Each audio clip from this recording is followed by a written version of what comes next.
इलेक्ट्रॉनिकी एवं सूचना प्रौद्योगिकी मंत्रालय भारत सरकार की अधिकृत संस्था CSC e governance services India limited के माध्यम से आधार संशोधन का कार्य कर रहे सीएससी संचालकों को जिला पंचायत सभागार में एक दिवसीय प्रशिक्षण कार्यशाला का आयोजन किया गया। सीएससी स्टेट आधार कोऑर्डिनेटर नवल किशोर शर्मा ने प्रोजेक्टर के माध्यम से आधार संशोधन के दौरान प्रयोग में लाए जाने वाले डॉक्यूमेंट, इस दौरान होने वाली गलतियां इत्यादि के बारे में विस्तार से बताया। कार्यशाला में सीएससी राज्य कार्यालय से आए वरिष्ठ प्रबंधक विनय मिश्रा और जनपद के जिला प्रबंधक सुनील तिवारी ने सभी वीएलई को अपने आवंटित स्थान पर आधार संशोधन सेंटर संचालित के लिए निर्देश दिए। साथ ही अंत्योदय राशन कार्ड धारकों के आयुष्मान कार्ड बनाने, बिजली बिल कलेक्शन एक मुक्त समाधान योजना, प्रधानमंत्री किसान सम्मान निधि, बैंकिंग सर्विसेज, डीजीपे इत्यादि सर्विसेज के बारे में जानकारी दी और उस पर सक्रिय रूप से काम करने हेतु निर्देशित किया। इस दौरान सभी केंद्र संचालकों की समस्याओं को सुना गया और उनका निराकरण भी किया गया। कार्यशाला में 100 से अधिक केंद्र संचालकों ने प्रतिभाग किया। वहीं जिलाधिकारी गोंडा ने सभी सीएससी संचालकों को निर्धारित शुल्क लेने हेतु निर्देशित किया, अन्यथा उचित कार्रवाई करने के भी निर्देश दिए। गोंडा से काशीराम मौर्य के साथ जनक्रांति न्यूज 24। जिला पंचायत सभागार में कर रहे थे। मेरा नाम नवल शर्मा है। मैं सीएससी उत्तर प्रदेश, सीएससी जो कि मिनिस्ट्री ऑफ आईटी के अंतर्गत एक संस्था है और सीएससी के द्वारा विभिन्न सरकारी और गैर सरकारी योजनाओं का हम अपने जो बीएलई सीएससी सेंटर्स हैं उनके माध्यम से हम पहुंचा रहे हैं। आज की जो यहाँ पे मीटिंग रखी थी उसका एक मेन एजेंडा ये था, हम लोग आधार संशोधन का काम जो हमारे बीएलई हैं, सीएससी बीएलई सेंटर्स खुले हुए हैं उनके माध्यम से करते हैं।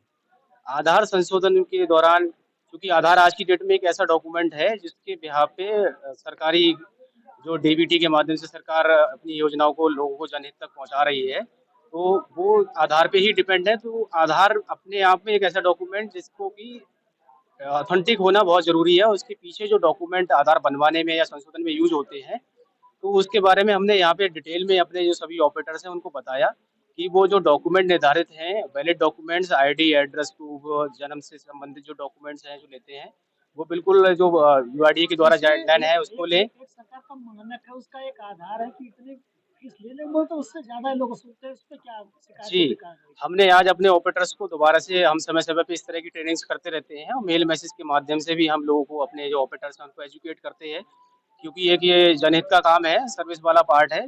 जो निर्धारित शुल्क है, जैसे कि हमारे सेंटर्स जो भी हैं, केवल डेमोग्राफिक अपडेट और अभी रिसेंटली डॉक्यूमेंट अपडेट जो आया है, जिसमें कि 10 साल से जितने भी पुराने आधार हैं उन सभी आधार कार्ड धारकों को दोबारा से अपने डॉक्यूमेंट अपडेट कराने हैं अपने आधार में। इन केस उन्होंने अगर कोई भी अपने नाम, पता, जन्मतिथि, इस तरह की डेमोग्राफिक डिटेल में कोई भी चेंजेस नहीं कराया है, तो ऐसे सभी लोगों को 10 साल से पुराने जो आधार हैं डॉक्यूमेंट अपडेट कराने जरूरी है। अगर उसके लिए जो निर्धारित शुल्क 50 रुपये है, उससे ज़्यादा अगर लेते हुए कोई भी ऑपरेटर पाए जाते हैं तो यूआईडीआई की गाइडलाइन के अनुसार ऑपरेटर पे जो सस्पेंशन है और साथ में जो जुर्माना है वो लगाया जाता है। सस्पेंशन की मिनिमम अवधि इस केस में 1 साल रहती है, तो उसकी आईडी हम ब्लैकलिस्ट यूआईडी के लिए प्रेषित करते हैं। यूआईडी भी अपने एंड से डायरेक्ट एक्शन लेता है इस चीज़ में। ये प्रशिक्षण में कितने आपके आए होंगे जिले के?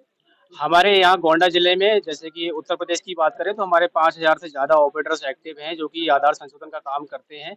गोंडा जिले में हमारे 120 ऑपरेटर्स हैं जो कि एक्टिव हैं और आधार संशोधन का काम कर रहे हैं, जहाँ पे रेजिडेंट जाके अपना नाम, पता, जन्म तिथि, इस तरह के जो आधार में करेक्शन है अपडेशन करा सकते हैं। और साथ में अभी जो सरकार ने बोला है कि सभी जो भी आधार कार्ड धारक हैं जिनके 10 साल से पुराने आधार हो गए हैं उनको डॉक्यूमेंट अपडेट कराने हैं, वो भी अपने नजदीकी जो हमारे यूसीएल सीएससी के आधार संशोधन केंद्र है वहाँ पे जाके करा सकते हैं।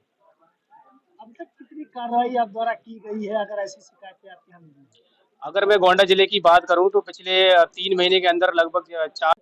जिला पंचायत सभागार में किस चीज की सीएससी को लेकर मीटिंग कर रहे हैं, थोड़ा मैं विनय कुमार मिश्रा, लखनऊ स्टेट ऑफिस से आया हूँ और आज इस सभागार में हमारे जो यूसीएल के वेली हैं, जो सेंटर से जिनसे आधार सेवा केंद्र चलता है, उन सभी वेली भाइयों का एक मीटिंग था। इसका पर्पस ये था कि आए दिन हमें कंप्लेंट मिल रही थी कि कुछ ओवर चार्जिंग हो रहा है और नॉर्म्स को फॉलो नहीं हो रहा है। तो उन्हीं सब चीज़ों को ध्यान में रखते हुए हमने ये ट्रेनिंग सेशन रखा था कि कैसे हम सेंटर अपने जो इनके सेंटर्स हैं, कैसे उसमें ब्रांडिंग करना है, कैसे जो कस्टमर आते हैं उनके बारे में क्या-क्या सर्विसेज हैं उनको बताना चाहिए। ओवर चार्जिंग के थोड़ा-सा अवॉइड करना है क्योंकि ये गवर्नमेंट की स्कीम्स हैं उसमें हम ओवर चार्जिंग को लेकर थोड़ा-सा अवॉइड करते हैं। क्या इन तो लोगों को कमीशन नहीं मिलता है क्या? नहीं, इनको कमीशन मिलता है। तब कमीशन फिर के क्यों ऊपर ले लेते हैं? यही ट्रेनिंग का पर्पस है कि आप लोग ओवर चार्जिंग ना करें। जो कमीशन मिल रहा है उस कमीशन के हिसाब से ही काम करें। जनहित का काम है, इसमें आप ओवर चार्जिंग नहीं कर सकते हैं और आप अपने सेंटर्स की ब्रांडिंग हमारे सेंटर्स की ब्रांडिंग ये लोग गोंडा जिले में कितने आपके सेंटर्स हैं? होंगे 110 या 117 122 सेंटर्स हैं, आधार सेवा केंद्र सेंटर्स हैं। उसके अलावा 2000 एक्टिव वीएलई हैं जो कि अलग-अलग सर्विसेज़ में काम करते हैं। जिससे अभी ये आधार को लेकर बात हो रही थी, तो आधार संशोधन का ज़्यादातर लोग तो करते नहीं हैं, बताते हैं हमारे यहाँ ये नहीं है और ये व्यवस्थाएँ केवल दिए गई हैं तो डाकघर में या तो जहाँ आधार सेंटर बनाए वहाँ। नहीं, देखिए वो एक अलग है। उसमें हमारे जो वीएलई हैं इसमें डेमोग्राफिक डिटेल अपडेट होती है। जैसे मोबाइल नंबर अपडेट कर सकते हैं या आपका एड्रेस अपडेट कर सकते हैं। नया नहीं बना सकते, नया नहीं कर सकते। वो सिर्फ बैंक में है या पोस्ट ऑफिस में है या यूआईडी के खुद के सेवा आधार सेवा केंद्र है, उसी में हो सकता है। हम लोग को जो हमारे जो वीएलई हैं, जो यूसीएल बोलते हैं, वो लोग को सिर्फ एप्लीकेशन का ही राइट्स है, जिनकी आज हम लोग की ये मीटिंग कर रहे हैं। कितनी फीस रखी है इसकी? अब इन डेमोग्राफिक का ₹50 है, बायोमेट्रिक का ₹100 है। क्या 200 रुपए ले लेते हैं, नहीं तो 25 वही वही हम सिर्फ प्रकरण को समझते हुए जो हम लोग हमने इसी यही ट्रेनिंग है। इस पर्पस का ये आज की मीटिंग का पर्पस यही है कि आप नॉर्म्स को फॉलो करें और नॉर्म्स को फॉलो करके ही अगर काम करें। अगर मान लीजिए ऐसा नहीं फीस शिकायत आती तो क्या इन पर क्या कार्रवाई करेंगे आप? जो नियमानुसार जो कार्रवाई होगी इस मीटिंग के बाद अगर कोई पाया जाता है इस प्रकरण में अगर नियमानुसार उनके सेंटर बंद किए जाएँगे, उनके ऊपर जो भी यूआरडी के नॉर्म्स है उसके हिसाब से हम अ, आगे कानूनी कार्रवाई करेंगे।